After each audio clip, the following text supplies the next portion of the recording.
Hello and welcome back. I'm Christine E. Schultz, your favorite Elvish author, and this is another episode of Chapter Reactions, where I read the first chapters of books to you to help you discover new books that you might want to read, and usually to help myself discover books that I want to read as well. And today we'll be doing Among the Beasts and Briars.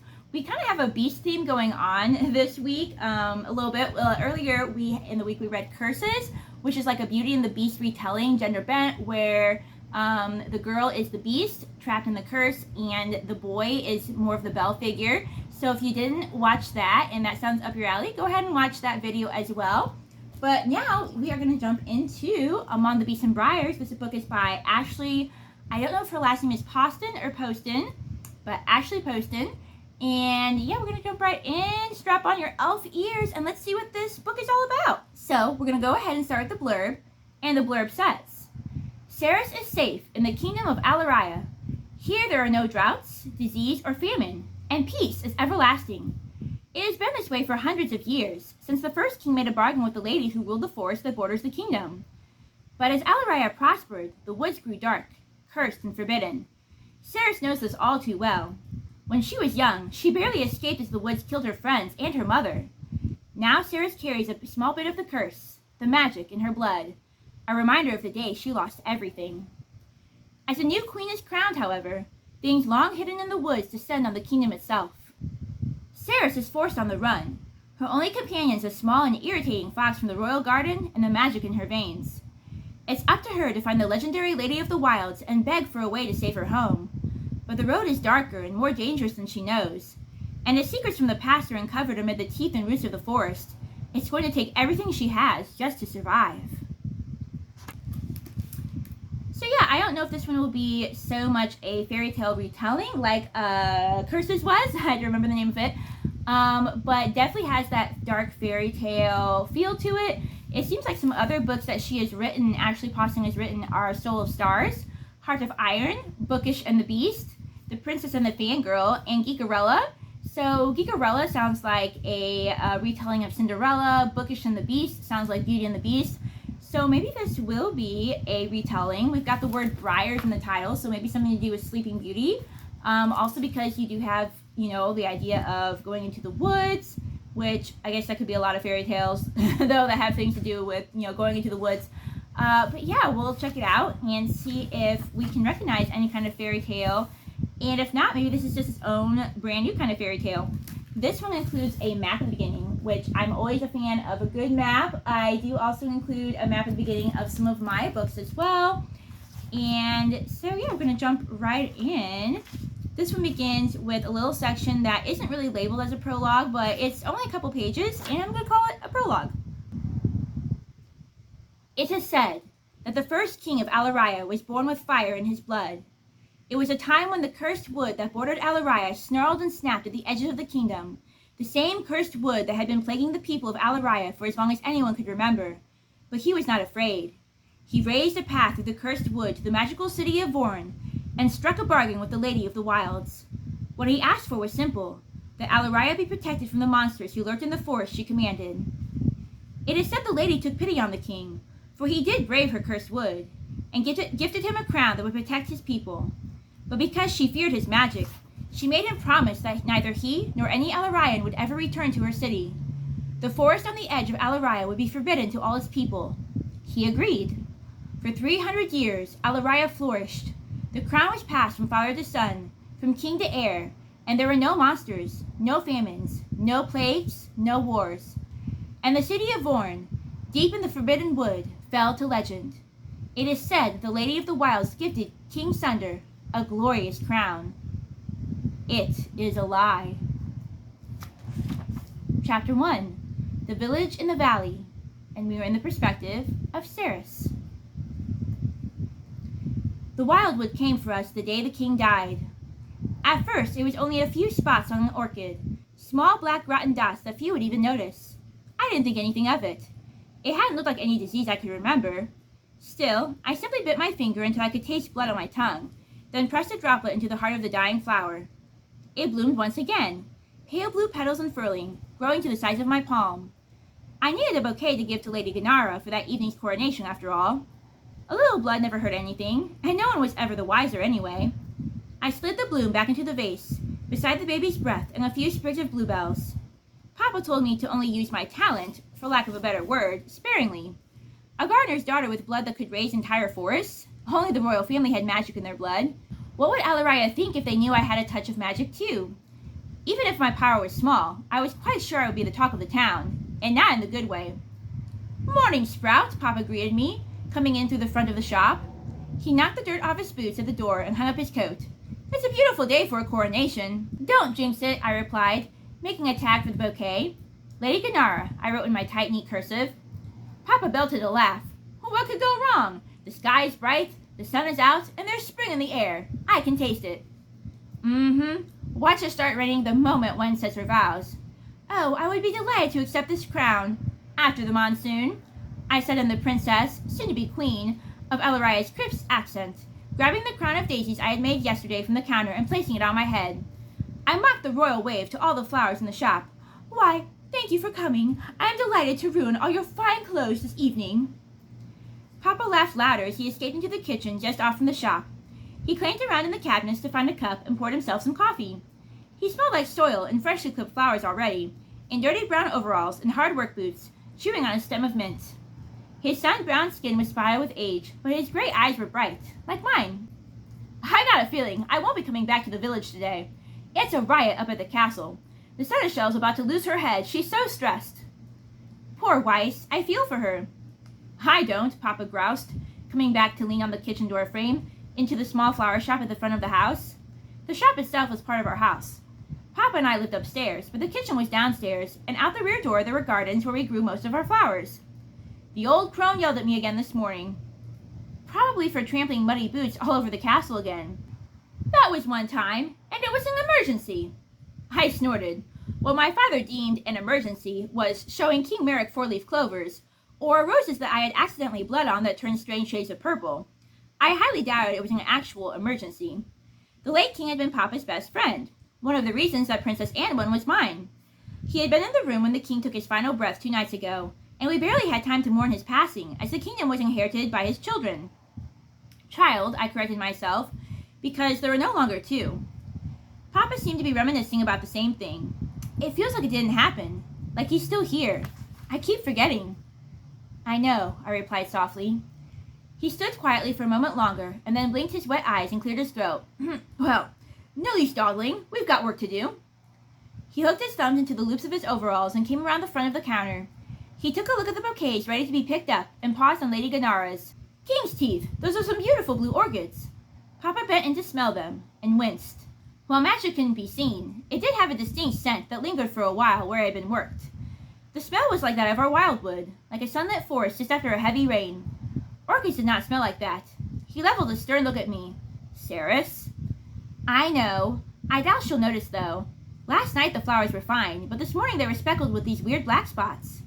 "What kind of spots?" "Rot, it looked like. It was strange, but I fixed them. I just used a drop. I don't see what the big deal is. It's just magic, like Gwen and her family have." Papa's lips thinned into a line, and he took my hands in his, turning them over to see the wound on my finger. "You need to be careful. Our town, our village, they love you so much. I'm not worried about how they would react to you having magic. But there is magic, and then there are curses. And mine's a curse, I know." He squeezed my hands tightly. "The wilds touched you, but they didn't keep you." I glanced away. Papa let go of my hand. "Maybe add a few more sprigs of baby's breath to cover up the scent. And then close up shop at noon, and bring the last half-dozen rose bouquets with you to the castle when you come." "Don't forget your garden keys," I reminded him as he turned toward the front door. He snapped his fingers and retreated back to get them from the hook in the kitchen. As he passed by the counter again, he planted a kiss on my forehead. "What would I do without you, Sprout?" "Forget your head." He laughed. "I'll see you in a bloom." "In a bloom," I agreed, and watched him as he left through the front door and started out of the village on foot. He would catch a ride with one of the guards at the bottom of the Sundermount, and they would take him the rest of the way up the mountain to the castle. The castle of Alaraya was perched at the edge of the wood, among the peaks of the Lavender Mountains. The spires stretched like shafts of broken bone toward the stars. It was much prettier at night, when all the windows were golden and warm, driving away the coldness that clung to it in the daylight, lit up like a body that had finally found its soul. After Papa was well on his way to the castle, I slipped out of my apron, poured myself the last bit of coffee from the press, and stepped back out into the garden. It was 7:45 in the morning. The shop didn't officially open until 8 o'clock. My finger was still bleeding a little bit, so I ran it across the doorframe, and from it, moss grew in a thick green patch, like a swipe of paint across the weathered wood. I sat down on the stone bench outside the door and leaned back against the house. The gardens were small, but what they lacked in space they made up for in colors. Leaves of green and kaleidoscopes of flowers bloomed on stems and in the latticework creeping up the house, having taken decades to climb. Roses thrived in the side gardens, and strange star-shaped flowers clustered in the corners of the yard where my mother had planted some foreign wildwood seeds. Papa and I didn't sell those. They might have just been flowers, or they could have been cursed, and while we didn't want to lose the memory of my mother, we also couldn't risk any part of the wildwood spreading. The village knew my mother came from outside Alaraya, something that didn't exactly help my dating prospects. There were only so many young people in the village and the valley, and I had gone to grade school with almost every single one of them. We all knew each other's stories, where we came from, what we wanted to be someday, who we wanted to marry, but no one was as whispered about as I was, the girl whose mother had been an outsider. Then, later, the girl whose mother got lost in the wood. The pickings were slim to begin with, and I honestly didn't have time for the ones who could overlook my oddities. It also didn't help that most of the village thought that my best friend was a stupid fox that wouldn't stay away from me, no matter how many times I tried to shoo him off. I had rescued him from a hunter's trap near the wood 2 years ago, and since then, he apparently thought we were inseparable. "Can you stop nosing through the baker's garbage?" I scolded the little jerk as he slunk out from underneath the bench, a hunk of some sort of pastry in his mouth. "One of these days, Mrs. Cavenshire is going to catch you." The fox didn't seem to care. He never cared. He just kept going through the baker's trash, and then he would hide in our garden, hoping that I'd keep away the hounds when they came sniffing around. Now the fox hopped up on the bench beside me and gave me an unreadable look. "Fine," I muttered, and scratched him behind the ears. He began to purr, which was probably the most charming thing about him. "Today's the day, you know. Anwen's getting the crown. She'll be Queen Anwen Sunder." The fox gave a lazy yawn. A voice interrupted my morning solitude. "Queen sounds awfully pretentious." I glanced up toward the pergola on the other side of the garden as the gangly pale white boy in threadbare trousers that barely came down to his ankles, a wrinkled button-down shirt, and a brown vest came in. He had 2 fresh croissants in his hands from the bakery next door, and a wide smile on his face that made his cerulean eyes glimmer. A sliver of long golden hair escaped his newsboy hat, giving him away, as if his grace hadn't already. "Shouldn't you be at the castle?" I asked the Princess of Alaraya as she handed me a croissant. "Shush and eat," Anwen replied, lifting the fox up from his spot and putting him on her lap as she sat down. I twirled a lock of her golden hair around my finger. "Your disguise is coming undone." "Again?" Wen made a disgruntled noise and took off her hat. Long golden hair spilled down her shoulders, reaching her lower back in soft curls. "It doesn't matter. You'd recognize me anyway, whether I was a boy or, I don't know, a goat." I laughed. "I should hope so. We've been friends since we were 6. 5, she corrected. "Are you sure?" "It was right after your father caught you cutting your own hair and you had bangs like..." And she angled her finger slantways across her forehead. "Do you think I'd forget something like that? My brother wouldn't stop making fun of you for weeks." I shivered, remembering, and handed her the cup of coffee. "Well, I certainly forgot until this very moment. Your brother hated me." "I don't think he did at all," she replied, and took a sip of the coffee to wash down a bite of croissant. "I miss him." "Me too." We sat and ate our breakfast quietly. There was still so much to do before the coronation. I had to finish up the rose decorations and tend to the arrangements already in the store, all before I loaded up the wagon and made my way to the castle to help Papa set up for the rest of the afternoon. I felt exhausted just thinking about it, and I kind of didn't want the coronation to come, ever, because once Anwen was crowned, everything would change. Anwen rubbed the fox behind his ears. "Saris, do you think I'll be a good ruler? As good as my brother would have been?" I gave a start. "Why wouldn't you be?" She let the fox nibble on the rest of her croissant and gave a half-hearted shrug. What if the crown doesn't take to me? Father died so suddenly, and he never gave me the chance to wear it. It keeps the curse and the creatures of the forest at bay, but how?" She outstretched her hand, and as she brushed her thumb and forefinger together, a flame bloomed in the air. It took my breath away every time she called her magic, the same magic that ran in her ancient bloodline. The same magic that raised the curse wood 300 years ago. The flame flickered on the tips of her fingers. "Do I do something? I don't know." "You'll figure it out. You're a Sunder after all. It's in your blood, in your magic," I replied, and put my hand over hers to smother the flame. And whenever you need me, I'm here. I'll always be here for you. Promise? I was the royal gardener's daughter. There was nowhere else I was supposed to be. I promise, Anwen Sunder. A small smile graced her lips. Thank you. We shared the rest of the coffee as the cool morning mist that surrounded the village and the valley slowly lifted. The sun was bright and golden, and the sky was blue, and spring grew warm and light in the air. Papa was right. It was going to be a beautiful day. The fox shook his head, having gotten bored with us, and hopped off Wen's lap. He began to slink around the gardens.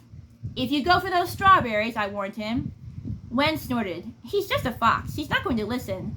Honestly, I don't see why you put up with him. I cocked my head. He'll make a great hat someday.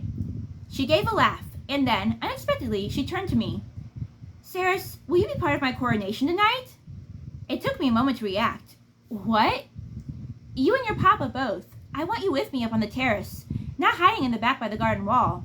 You're both family to me. I can't imagine starting my reign as queen without you. You're the only one who really understands. Her gaze turned hesitantly to the edge of the wilds, the line of soft green trees that looked innocent, a mask for the curse within. If I didn't have you in my life, I'd be alone. But if I weren't in your life, your brother might still be alive, I thought, before I could catch myself. Wen smiled hesitantly. Will you? Please? It was an honor, not to mention a breaking of tradition. Only those most important to the royal bloodline were allowed on the coronation steps with the anointed, and my papa and I were simple gardeners. We didn't command countries or save villages from disaster. We tended to flowers. We helped them bloom. Anwen was asking me to be one of those most important people, and my heart swelled at the thought. I wanted to cry. But when I looked back into her eyes, I could only see the wood as it surrounded us all those years ago, on the day she and I survived. And that is the end of chapter 1 to Among the Beasts and Briars. I'm already intrigued. So the crown seems, Anwen, or Wen as she's called, seemed worried that the crown wouldn't take to her. The crown seems to have some kind of inherent magic. It was granted by the Lady of the Wilds to the first king. They have that pact where as long as he doesn't go into the woods, they're kept safe and prosperous. So I'm curious how the crown's magic works. I'm also interested because you have Anwen's brother who died, and Saris maybe feels responsible for it. So I'm curious about that backstory. And then I also just wanted to mention that I really like the idea that her blood can grow plants. It kind of reminds me of my one book. I have a trilogy called the Strigoni Sequence. In the first book, Golden Healer, Dark Enchantress, you have a character named Emma who is a forest footer elf. And the forest footer elves typically are born with a green thumb and toe that allows them to grow plants. They can grow entire forests, just like maybe this girl can. But in that story, Emma is born with a special golden thumb that allows her to heal things in people. And so yeah, that was just kind of like a fun little tidbit. Kind of reminded me of one of my own books just a little bit there.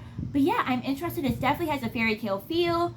You got the curse of the dark woods that they can't enter. But obviously something's going to happen because otherwise we wouldn't have a book. I'm curious why the rot was in the flower. Is the spell, the protection spell somehow breaking? Is the crown going to reject Anwen, and that's going to cause a spiral of problems for our characters? Well, you'll have to read it to find out, and so will I. Let me know down in the comments what you thought of this reading, of this video. If you've read this book, what do you think of it? Although, please, no spoilers. If you're going to talk about spoilers, please give a warning first. And let me know of any other similar fairy tale-esque books that you really enjoy, and maybe we can check those out sometime too. On that note, happy reading, may you be inspired, and I will see you in my next video.